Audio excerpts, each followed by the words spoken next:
I mean, it's not all that bad that they stole fairy tales.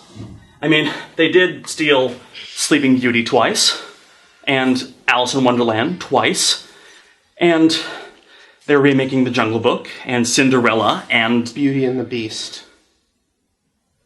What? They're doing a live-action Beauty and the Beast with Bill Condon, the director of Twilight Breaking Dawn. Why are you letting this happen? I would do anything for love, anything you've been dreaming of, but I just won't do that. I would do anything for love, anything you've been dreaming of, but I just won't do that. It is 5:13 p.m. on Thursday, March 16th, 2017, and I am on my way to the Regal Cinemas La Habra 16 in beautiful La Habra, California, to catch a 7 p.m. screening of the 2017 remake of Disney's Beauty and the Beast.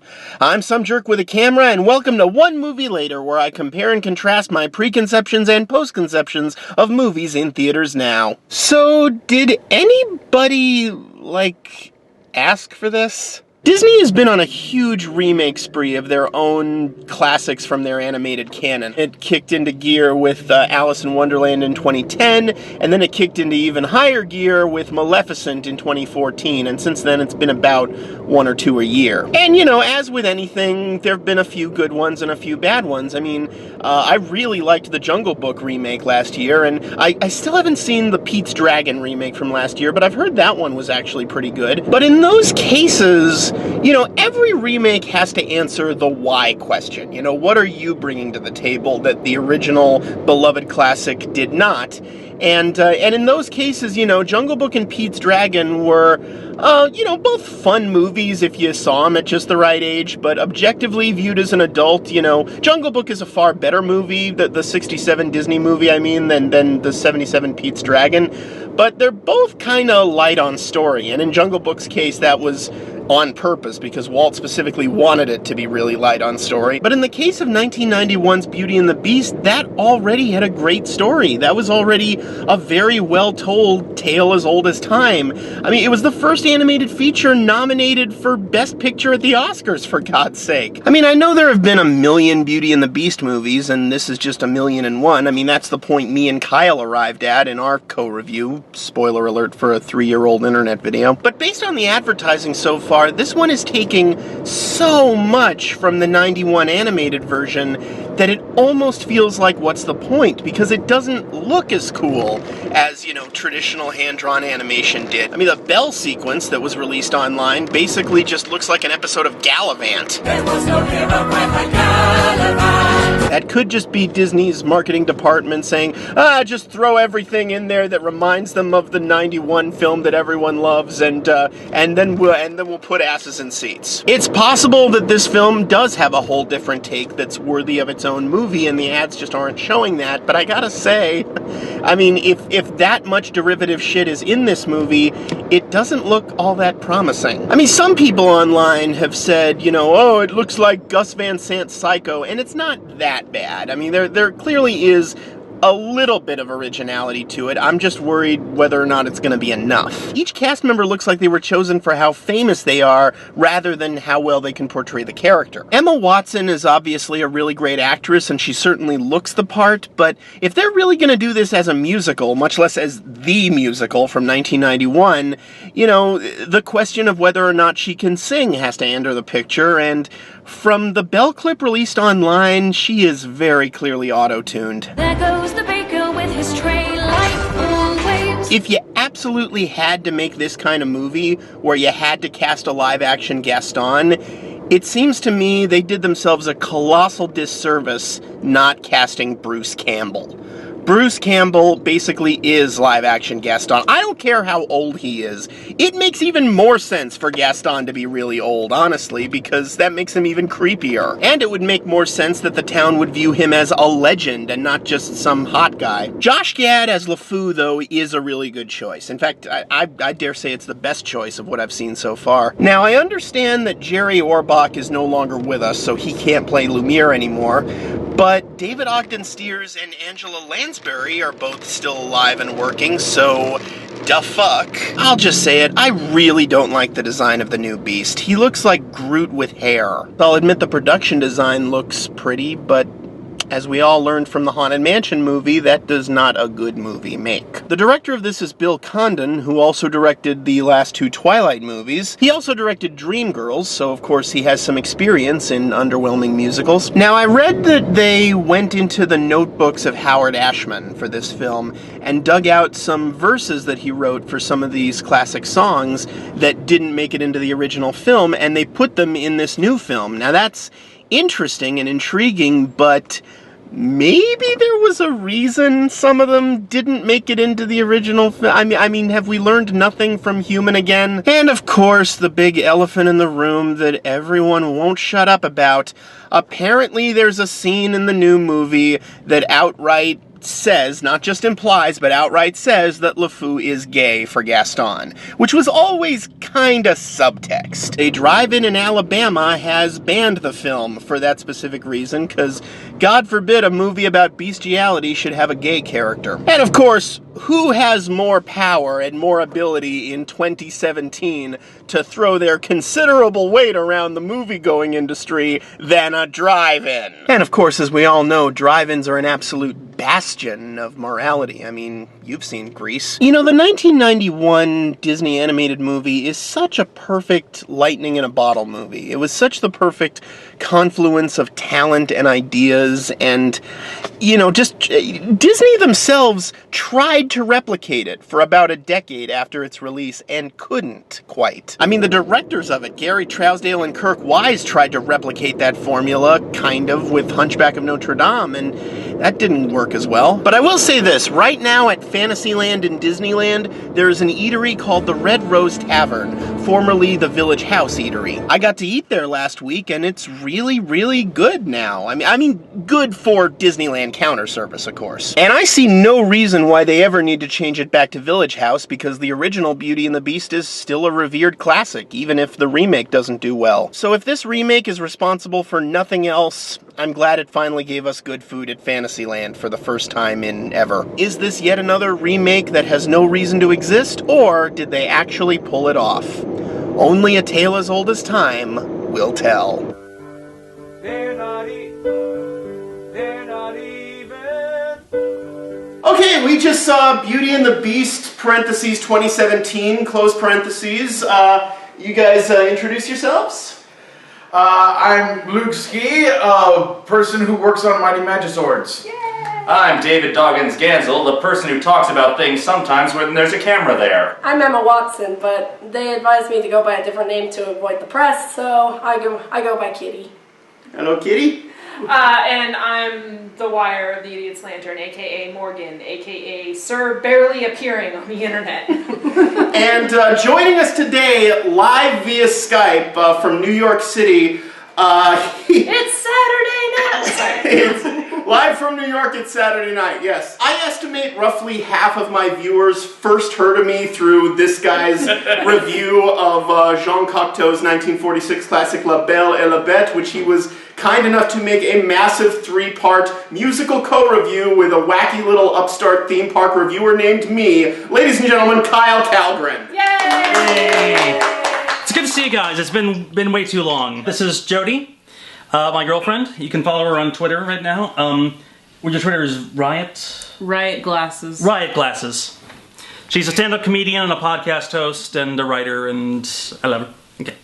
Mighty Magiswords is a cool show. So because Kyle and I co-reviewed Beauty and the Beast, it seemed only natural for him to join in on this review of the remake. I'll start the ball rolling by saying it was better than I expected, but still, I don't think quite justified its own existence. I honestly think I would have liked it more if it hadn't been so closely tied to the 1991 Disney animated version, because literally every song from the Disney animated version was in this movie, and not all of them, some of them felt a little out of place, honestly. It felt like a great ad for the 1991 movie. The parts that worked about it were the parts from the original, from the 1991 film. They're copying like some scenes shot for shot, sometimes line for line from the original, and it begs comparison, but it just fails. This film did solve some of the plot holes of the 1991 film. It created some new ones as well, but it did solve some of the ones that no one was really asking the original to solve. If you're going to inject logic into this story, don't half-ass it. Right. If you want to do a gritty reimagining, so to speak, of Beauty and the Beast that like still has fantastic elements, I mean, it's not like there's a lack of them. Exactly. You want to give everybody a backstory, you want to flesh out people's motivations, that could be interesting. You want to flesh out the France they live in, that could be interesting. Let's do it. Let's not just kind of tease it in the background while we're watching a animated cartoon. I'm just gonna flat out say it. I think Emma Watson was miscast in this. Same. She looks like the debate team captain who had gotten put in the school musical because she could read lines, and she's like, "Oh, this is okay." She's reading the books for the romance, and that was fine when she was a literal Disney princess who's like, "I want adventure." In a vaguely big way. There is no way in the world that Hermione Granger's favorite Shakespeare play would be Romeo and Juliet. Okay, she would have all of the Henrys ranked. She could take you in detail through all of the historical inaccuracies. This is her playing a different character from Hermione, so I'm willing to give her the benefit of the doubt. My problem in that regard is more that she just looked so bored throughout the movie. Like, Especially during Be Our Guest. Yeah. Especially during Be Our Guest, and especially during the Beast's transformation scene at the end, where she just looks so expressionless, looking at the Beast. Where Bill Connors just asked off camera and shouting, "React! React, it's magical," and she was going... She was auto-tuned to hell, wasn't she? And when she wasn't auto-tuned, she was flat. There was no, like, passion in her voice. Like, with Paige O'Hara, I mean... Like, there were so many subtle nuances that she did in her performance that just kind of get lost in this. Well, this is probably her first movie involving some concepts of magic, so she's right. Position. Well, and it kind of speaks to the sort of folly of, oh, we've got to get big stars in this movie. It's like in the 91 version, Paige O'Hara wasn't a big star. Isn't this amazing? See, I never bought the romance in this movie at all. Yeah. In the animated version, I got the sense that Belle was at that castle for an extended period of time, enough time to allow her to actually fall in love with the Beast. Right. And in this version, it really felt like this all happened over 3 days or something like that. You know? Yeah, I don't believe for a second that there was a direct-to-video Christmas during this story. Exactly. Well, it Where could did have Paul been. Rubens and Tim Curry, I ask you? One of the big plot holes of the animated movie is that, yes, it does feel like it takes place over the span of several months, and yet it takes that long for Maurice to go to the village and back. The storyboard artists used to draw, like, caricatures of Maurice wandering through Egypt, like, hell, you know, and... These things did not bother us Right. really when watching the original animated movie, and we were not really asking for these things to be explained. We are not CinemaSins, is what Yes. we're saying. Speaking of Beast, let's just say that even though some of the designs grew on me, his did not. I just thought of a hairy man the whole time. But apparently it grew on Belle. He's too pretty. Beast was too pretty. I think that it looks like a mixture of Groot and a goat. So it's Groot. Yes, I am Groot. I was looking at those CGI wolves and the CGI beast and being like, it works, but it's the fact that it doesn't work better than the cartoon. It's It's not uncanny by any means, but it's like, at the same time, there's just something so wrong about it. It's like, It just doesn't have the magic. What was so bad about the original cartoon designs? Why did they have to... Like, Lumiere especially annoys me because it's like, it's just a gold man with 2 candles and a thing on his head. It's like weirdly lazy and over-ornate at the same time. The voice actor performances of the characters were great. I just kind of wish that they would have stuck with, you know, okay, Chip was cute. I'll give you that. Chip was cute. Chip was adorable.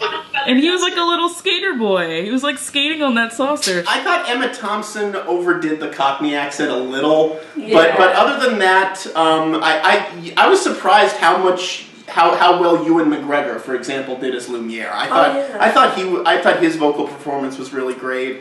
If this movie isn't Oscar nominated, then Lumiere's the only golden man they have. Exactly. And then there's Stanley Tucci standing right there as the harpsichord, and it's like, well, there's a guy who should play Lumiere. Disney was one reboot sequel off with their casting, and that Lumiere really should have been played by Lin-Manuel Miranda. Yeah. Oh God.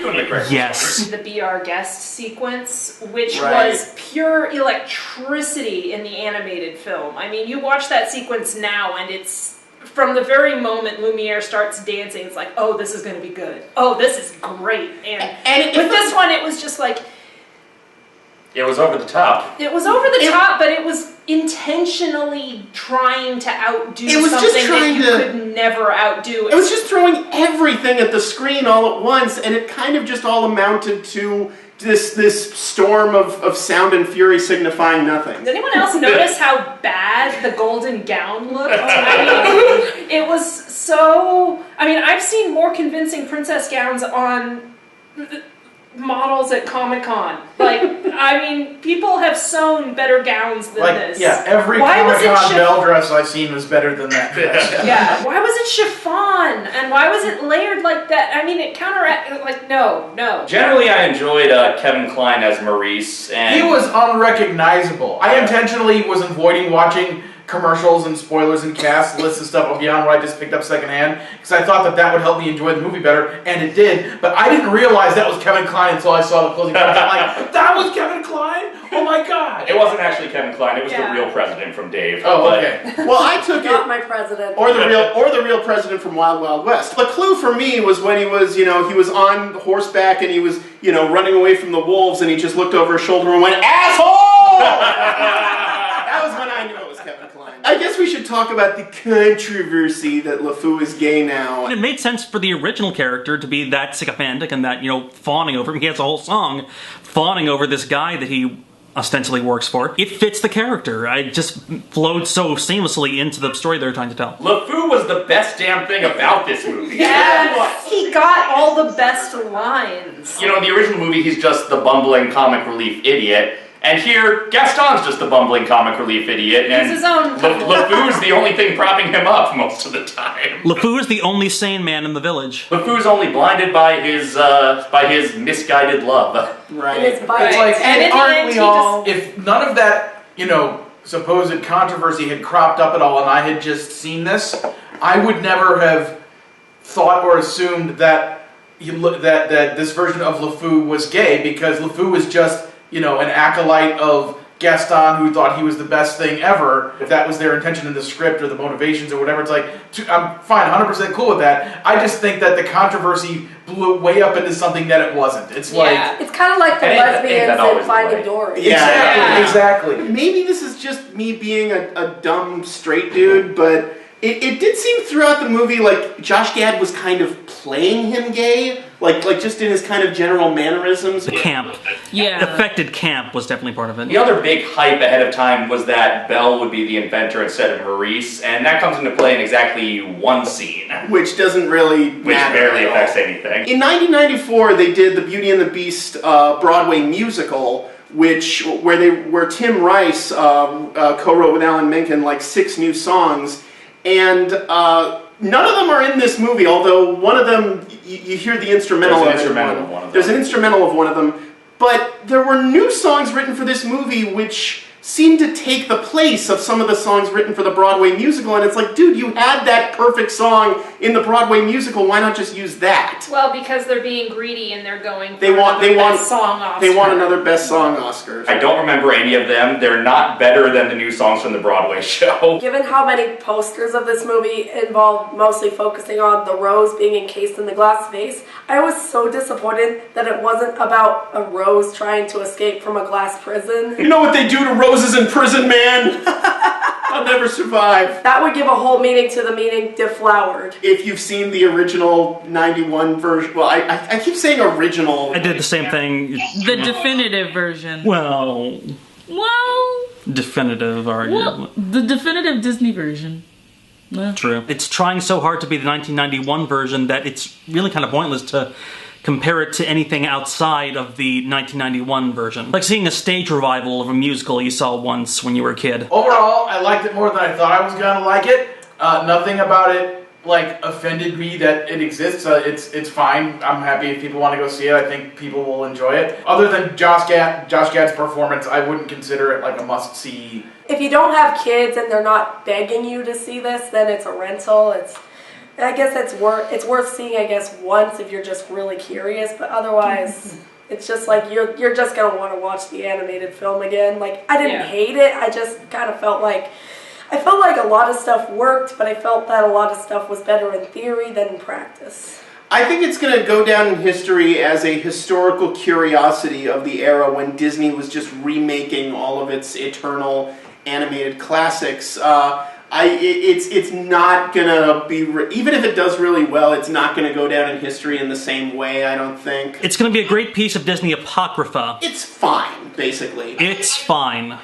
Yeah, I'm not sure I'd recommend. Glowing review. I mostly enjoyed seeing it in theaters because I like hearing the songs from the original movie in theaters. Right. I probably would have enjoyed it a little more if instead of random new songs I already forget, it had been the other songs from the I would Broadway have liked play. it more if it wasn't Emma Watson singing. Yeah. I don't regret watching it, but I'm not going to revisit over and over like I do with the original. One, it's trying to remind you of how great the 1991 movie was. That's its first reason for being. The second reason for being is, making it, I guess, more modern, adding more nuanced politics, adding more subplot, and fixing plot holes, as you said.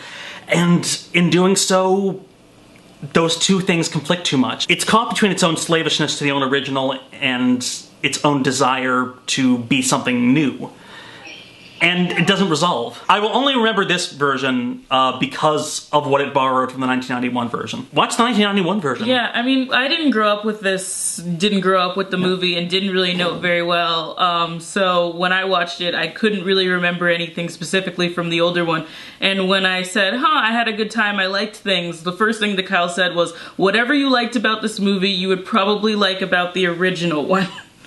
And I think that's generally how you feel about it. Is it better than Beastly? You haven't seen Beastly, No, I have not seen Beastly. I've been thinking about asking you to watch Beastly. Heavily tattooed equals beast, apparently. Yes. Is it better than Beastie Boys' License to Ill? Nothing is better than Beastie Boys' License to Ill. You are correct, sir! Yeah. Yes. Got it on the second try. Spoilers begin here, so don't watch any further if you don't want, even though, there's not a lot of... And they live happily ever after. Oh, I ruined the ending! How dare you? Are we doing this?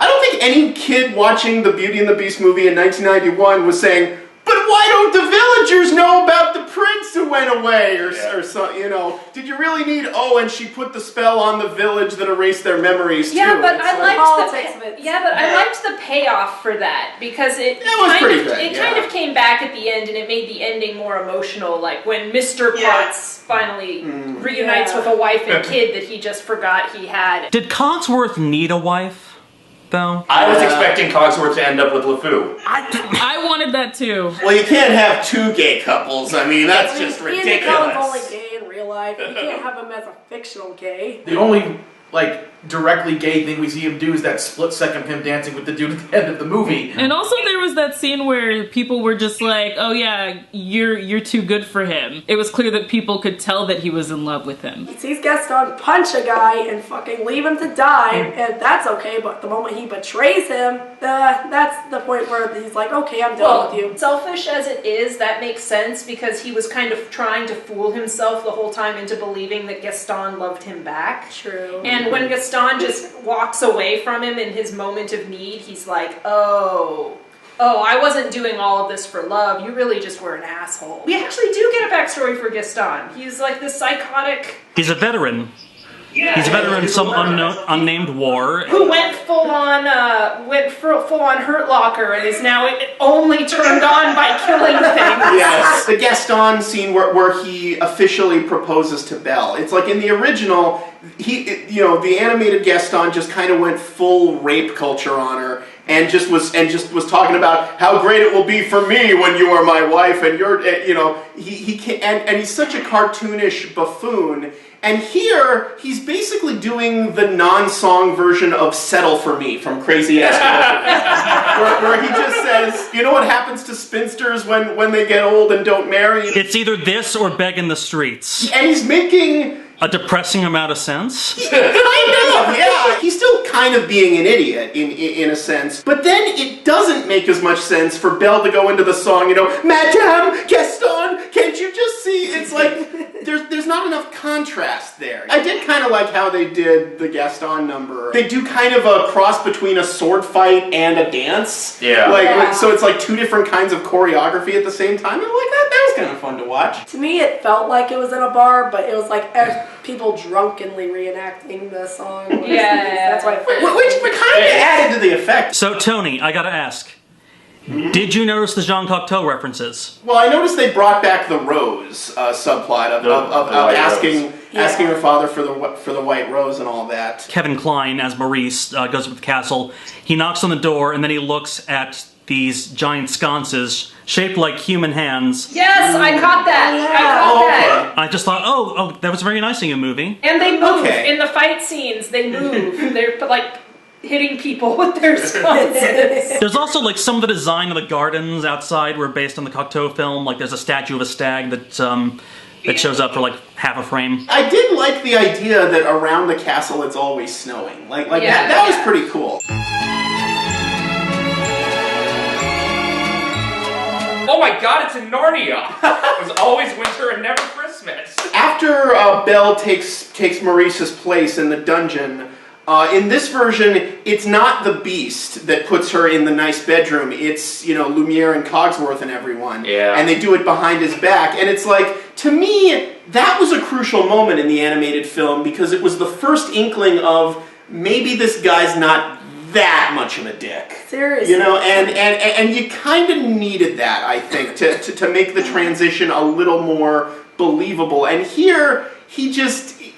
It's a lot more abrupt. He's just a dick, and then not so much. I mean, the one kind of equivalent of that here was when he actually does let Belle have a last moment with Maurice, but he only does that after she says, what's a minute to forever? That's a clever line and it's solid reasoning, but it's not something he's doing in any way out of the kindness of his heart, which was kind of necessary. It feels like they were just hammering in a message with that scene, if you ask me. There are all these moments where they tried the little places to give Belle more agency, but not in any way that actually affected the story. Yeah, so she's an inventor now, so she makes a washing machine. That ends up going nowhere when some dicks just spill her laundry on the dirt anyway. Maurice won't let her switch places with them, so she basically tricks Maurice into escaping. And then later there's a scene where she, ties all the dress bits together to escape out the window and then never gets around to actually escaping out the window. In between her working on that and her working on that some more, the Beast looks at her through the mirror and just sees her huddled in the corner. So did she pause in the middle of her escape attempt to just huddle in the corner for no reason? At the end, during the big climax, when the Beast is jumping around and Gaston's trying to shoot him and all that stuff, I was totally expecting her to come running out of that window, holding onto that rope thing that she made, and do a big swing around. See, that would have been a clever payoff to that stupid rope thing. They should have done that. And then it's a prequel to a live-action Tarzan. With Belle in the Tarzan role. Yeah. She's just like, Don't screw give- you, Beast, I'm leaving for Africa. Don't give Disney's direct-to-video department any ideas. They did Belle's Magical World. There's no telling what they'll do next. One of my weird unanswered questions about the mythos of the animated film was, when did he get cursed when he was 11 years old, and then they've been waiting 10 years? Because they did change the line 10 years we've been rusting I noticed that. too long we've been rusting. So they did away with all that tricky math. Because They also didn't say 21st birthday. it always made me wonder, okay, they've been enchanted for 10 years. Chip appears to be less than 10 years old. So, which one of the lusty mugs was banging Mrs. Potts? So that Chip could come into existence. That's all I want to know. I used to play bass for the Lusty Mugs. What happens to a teacup when it hits puberty? Does it like grow a stem? Ever since the trailers came, I was like, I am not a fan of these character designs, but I hope they'll grow on me. I think I got numb to most of them just through trailers by the time I saw the movie. Then the design for the wardrobe terrified the fuck out of me. Oh my god. Oh god.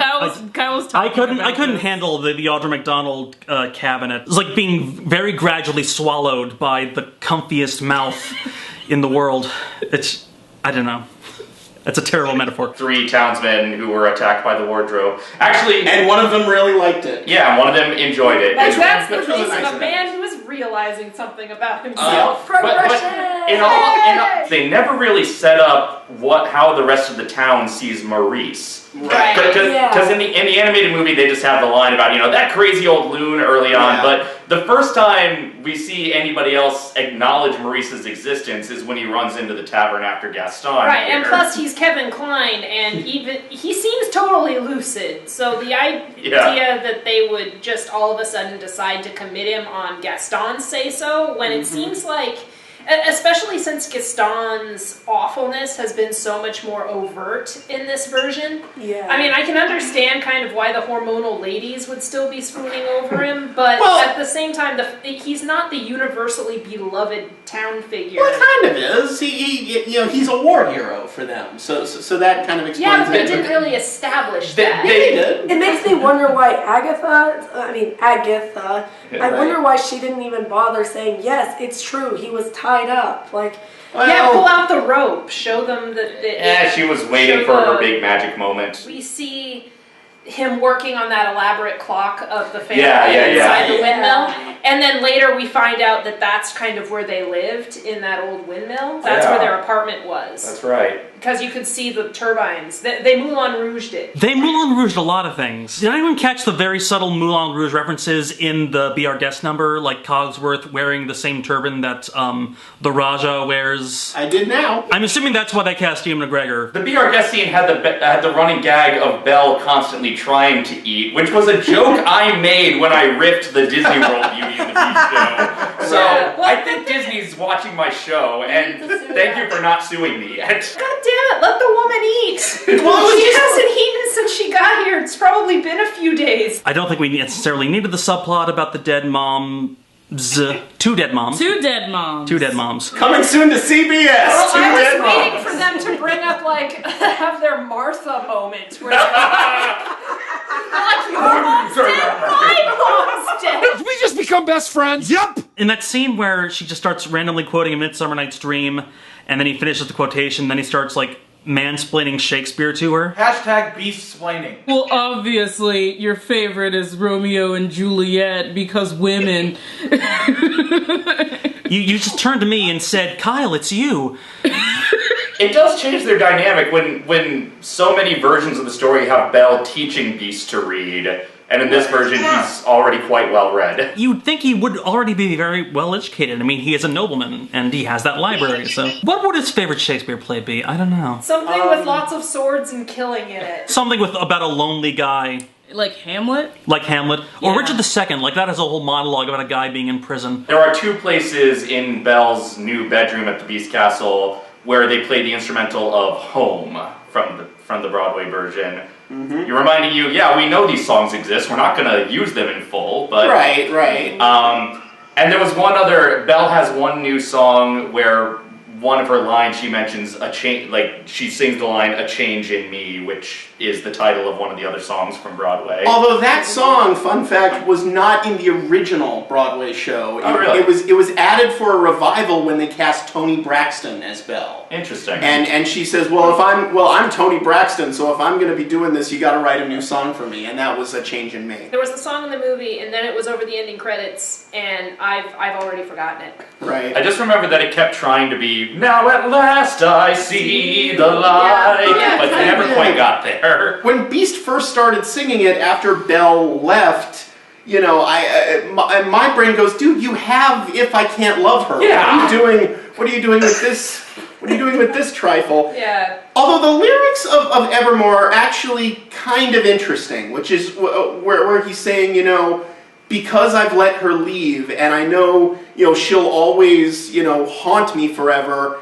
that's my way of always being with her. It doesn't really make a lot of sense when later, they're pounding at his door and he's saying, just let them come. It's like, really? You're suicidally depressed now? I thought her leaving had kind of given you new lease on life in a way, but no, you gotta work in this reference. You just prove to yourself that you're a good person because you let someone else's happiness be more important than yours. The servants are gradually turning into the appliances over time. I like that expansion of the mythos. It really ups the tension. And that device, on stage, that device is mostly used to explain away why a candlestick is human-sized.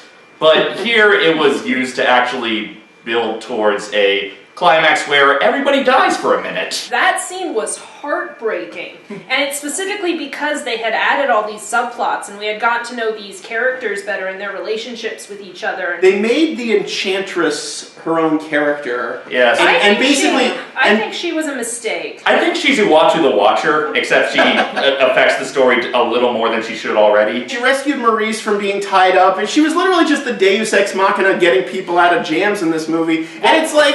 And I thought they were building up to something with her. I thought she was going to have another glorious, reveal. I thought she was going to be Belle's mom. That's what I thought too. They had to bring her back in that room so she can just hear Belle say, I love you. And be like, oh, okay, referee. All right, in time, under the clock. Also, Point Belle. I mean, you didn't get it in time, but I'll count it. Everybody's already dead, but I'll give those last extra points to Gryffindor. Whereas in the Disney version, because she's not there, and it's the power of Belle's love that transcends Belle's last few moments. I almost feel like maybe Agatha was added in post at the very last minute because they realized, oh, Emma Watson is not emoting enough for this to work on its own.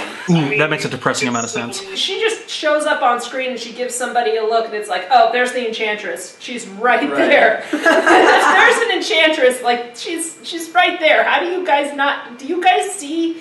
I mean, does she just make everybody forget that the Enchantress is real? Well, she does have memory erasing powers. She does. Yeah. She does. So maybe she's just a sadist. Maybe she's specific. Maybe the only way she can get off is by watching a whole castle full of people die and then bringing them back to life. Well done, They're all guys. pitiful vermin to me. This is all just catch and release. She's actually Rumpelstiltskin from Once Upon a Time. You know I have strong opinions about Once Upon a Time. Right. Well, I have I'm strong gonna opinions say about the Fixable, villain and I in will Once fight you. Upon a Time. Yeah.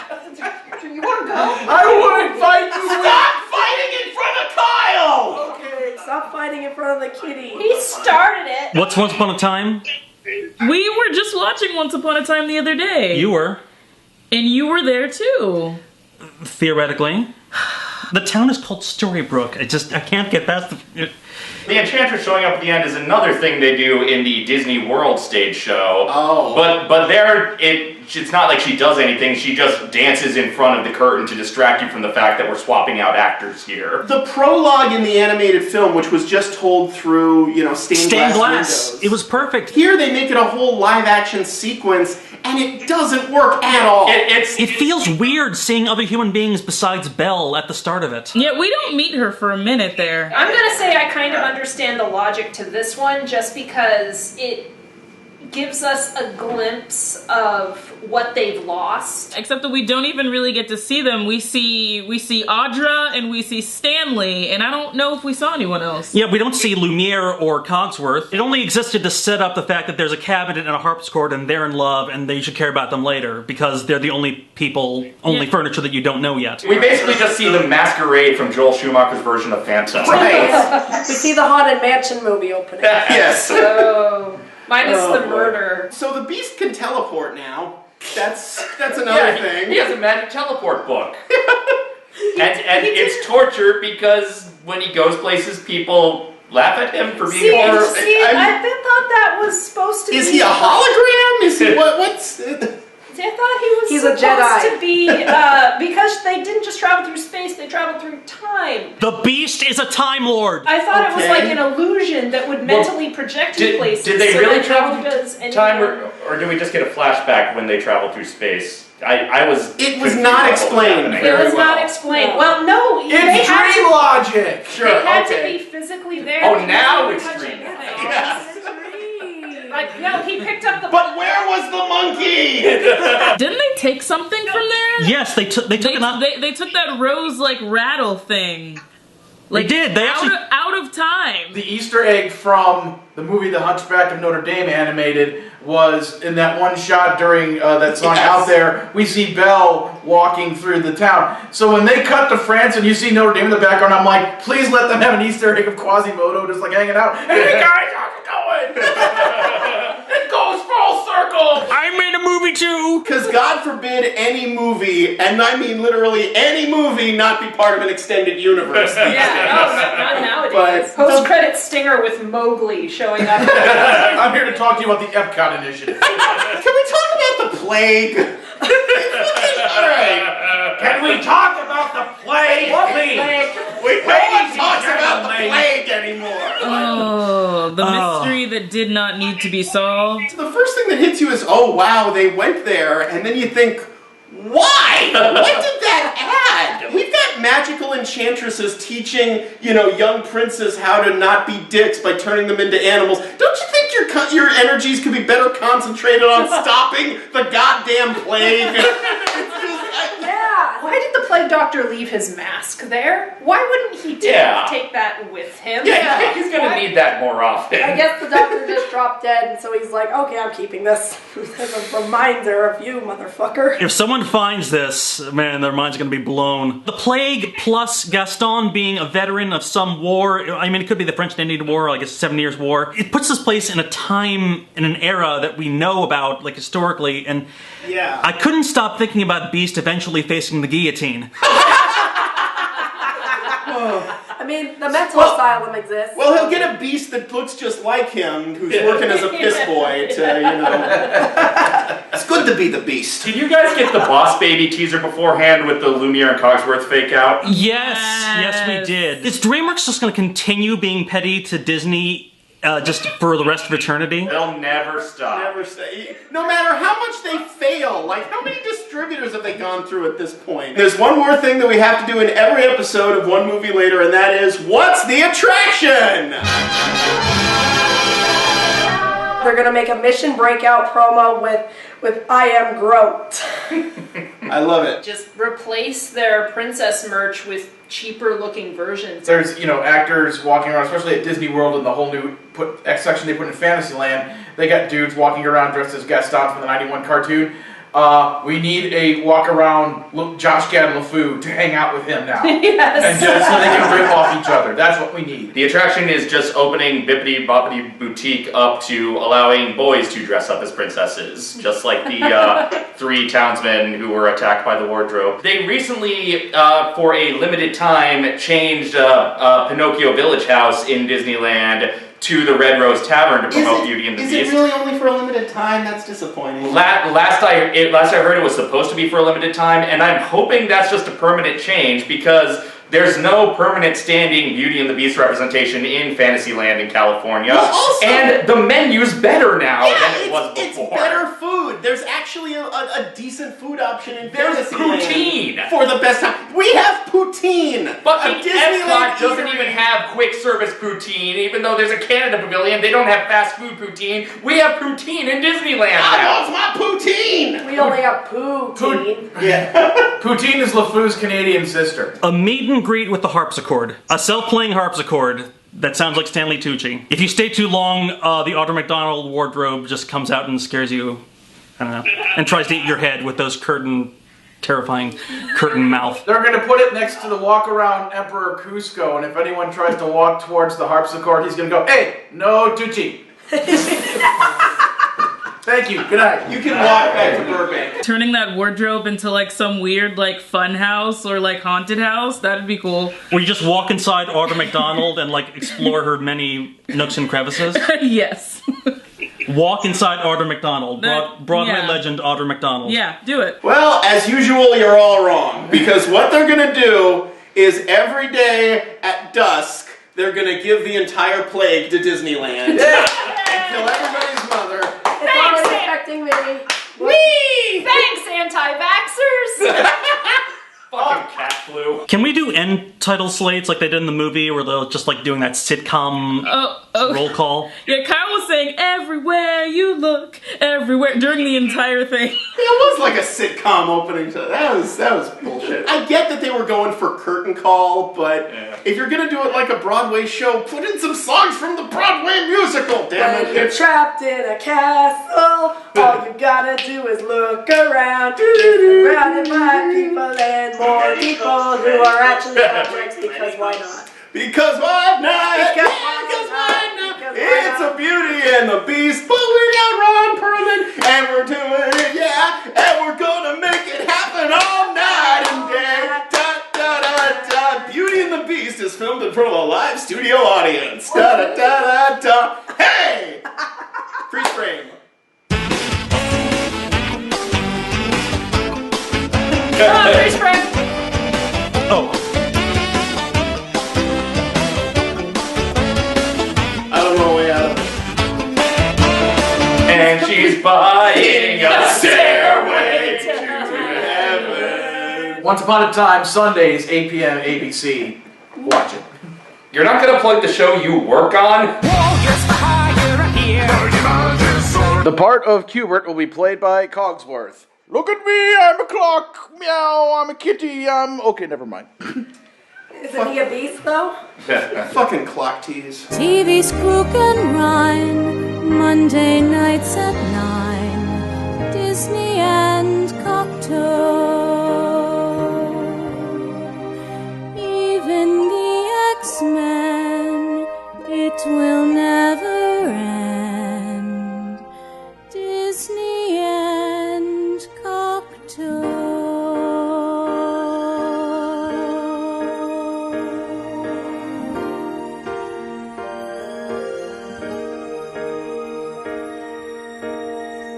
Timeout. My camera's out of batteries. 1 second. Cast changing his batteries. Cast changing his batteries. Cast changing his batteries. Cast changing his batteries.